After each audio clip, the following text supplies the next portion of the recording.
സഹായധനത്തിന്റെ കാര്യം ഇന്ന് രാവിലെ പ്രഖ്യാപിച്ചു. കാരണം 3 മരിച്ചവർക്ക് 5 ലക്ഷം രൂപയും പരിക്കേറ്റവർക്കുള്ള ചികിത്സ നടത്താനുള്ള ആവശ്യമായ പണവും ഇന്നത്തെ മന്ത്രിസഭാ യോഗം അത് പ്രഖ്യാപിച്ചിട്ടുണ്ട്. പിന്നെ എംബാം ചെയ്ത ബോഡികൾ കൊച്ചി എയർപോർട്ടിലെത്തിയിട്ട് അവിടെ നിന്ന് അവരുടെ നാട്ടിലേക്ക് കൊണ്ടുപോകുന്നുള്ള അറേഞ്ച്മെന്റ്സ് കൂടി ചെയ്തിട്ടുണ്ട്. ഇന്ന് രാത്രിയോടുകൂടി എല്ലാ ബോഡിയും അവരുടെ നാട്ടിലേക്ക് എത്തിച്ചേരാനുള്ള നടപടികൾ കൂടി സ്വീകരിച്ചിട്ടുണ്ട്. ഇല്ല, അങ്ങനെ ഇപ്പൊ ഒന്നും തീരുമാനിച്ചിട്ടില്ല. അവര് വളരെ ദുഷ്കരമാണ്. അല്ല, തീർച്ചയായിട്ടും അല്ല, അവിടെ ചെയ്യുന്നുണ്ട്. ഈ നമുക്കുള്ളൊരു പ്രശ്നം മഴയാണ്, നിർത്താതെ പെയ്യുന്ന മഴയാണ് ഏറ്റവും വലിയ പ്രശ്നം. അപ്പം അവിടെ കൂടിക്കിടക്കുന്ന ആ മണ്ണ് മാറ്റുന്നതും നമ്മൾ അതുകൊണ്ടാണ് നിർത്തിവെച്ചത്. കാരണം ഇപ്പം അത് പെട്ടെന്ന് റിമൂവ് ചെയ്ത് കഴിഞ്ഞാൽ ഇപ്പോൾ ഇങ്ങനെ വല്ലാതെ കിടക്കുകയാണ്. അപ്പോൾ അതുകൂടി ഒന്ന് പരിശോധിച്ചിട്ടാണ് അത് റിമൂവ് ചെയ്യേണ്ടത്. മാത്രമല്ല, ടൗൺഷിപ്പിൻ്റെ ചുറ്റുമുള്ള മണ്ണും ഇങ്ങനെ ശേഖരിച്ചിട്ടുള്ള മണ്ണും കൂടി മാറ്റണം എന്നുള്ള നിർദ്ദേശം കൊടുത്തിട്ടുണ്ട്.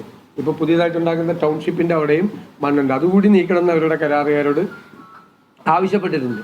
അപ്പോൾ ഈ മഴ ശക്തമായി പെയ്തുകൊണ്ടിരിക്കുന്നതിൻ്റെ ഇടയിൽ ഇത് റിമൂവ് ചെയ്യുക എന്ന് പറയുന്നത് അത്ര എളുപ്പമല്ല.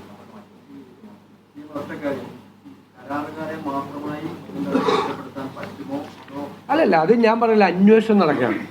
ആ അന്വേഷണം പ്രഖ്യാപിച്ച മന്ത്രിസഭയിൽ അധ്യക്ഷത വഹിച്ച ആളാണ് ഞാനിപ്പോൾ കരാറുകാരാണോ അല്ലെങ്കിൽ തുരങ്കപാതയാണോ എന്നുള്ളൊരു തീരുമാനത്തിലേക്ക് ഞാൻ എത്തുന്നതിലൊരു അനൗചിത്യമുണ്ട്. എനിക്ക് പറയാൻ പാടില്ല. അത് തീർച്ചയായിട്ടും സാങ്കേതികവും നിയമപരവുമായിട്ടുള്ള അന്വേഷണം നടത്തി തീരുമാനിക്കേണ്ട ഒരു കാര്യമാണ്. തീരുമാനം വരട്ടെ. നാളെ രാവിലെ തന്നെ അത് ആരംഭിക്കും.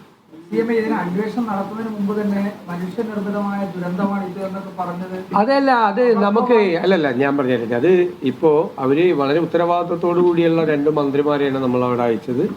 അവര് അവിടെ ചെന്ന് കാണുമ്പോൾ ഉണ്ടാകുന്ന പ്രാഥമികമായ വിവരങ്ങളുടെ അടിസ്ഥാനത്തിൽ അവർ മാധ്യമപ്രവർത്തകരോട് പറയും, നിങ്ങളത് ചോദിച്ചുകൊണ്ടിരിക്കുകയല്ലേ, നിങ്ങൾ ചോദിച്ചിട്ട് ഉത്തരം പറയുന്ന ഒരു കാര്യത്തിന് വേണ്ടി പിന്നീട് പിറ്റേ ദിവസം അങ്ങനെ പറയാമോ എന്ന് ചോദിക്കുന്നത് ശരിയല്ല. അവർ പ്രാഥമിക വിവരം, ഞാൻ ഇന്നലെ ഡിസാസ്റ്റർ മാനേജ്മെന്റിന്റെ ഓഫീസിൽ പറഞ്ഞ കാര്യം പ്രാഥമികമായ വിവരത്തിന്റെ അടിസ്ഥാനത്തിലാണ്.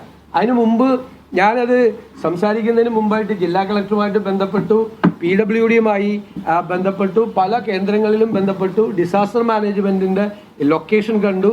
ഇതെല്ലാം കണ്ടിട്ടുള്ള പ്രാഥമികമായ വിവരം. കാരണം വെച്ചാൽ ജനങ്ങൾ പാനിക്കാവരുത്, പാനിക്കാതിരിക്കാനാണ് വേണ്ടി പറയുന്നത്. അപ്പം പ്രാഥമികമായ വിവരങ്ങളുടെ അടിസ്ഥാനത്തിലാണ് പറഞ്ഞത്.